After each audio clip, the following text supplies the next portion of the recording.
October મહિનાની શરૂઆતથી તેના અંત સુધી ઘણા વ્રત તહેવારો અને વિશેષ દિવસોની લાંબી કતાર લાગે છે. ઓક્ટોબરના પ્રથમ સપ્તાહમાં 3 દિવસની રજા હતી, જ્યારે બીજા સપ્તાહમાં પણ સતત કેટલાક દિવસો સુધી જાહેર રજા હોય છે.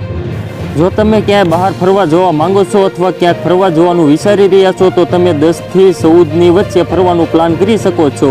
વાસ્તવમાં શાળાઓ, કોલેજો, ઓફિસો અને બેંકો સતત 5 દિવસ સુધી બંધ રહેવાની છે. ઓક્ટોબરના બીજા સપ્તાહમાં 5 દિવસની રજા રહે છે. ચાલો જાણીએ કે કયા કારણોસર સરકારી રજા રહે છે. 10 ઓક્ટોબરને ગુરુવારે મહાસપ્તમી નિમિત્તે રજા રહે છે. આ અવસર પર દેશના કેટલાક રાજ્યોમાં શાળાઓ, કોલેજો, ઓફિસો અને બેંકો બંધ રહે છે. કેટલીક કંપનીઓમાં મહાસપ્તમીના દિવસે રજા હોતી નથી. 12 ઓક્ટોબર શનિવારના રોજ દુર્ગા પૂજા અને દશેરા નિમિત્તે શાળાઓ, કોલેજો, ઓફિસો અને બેંકો બંધ રહે છે.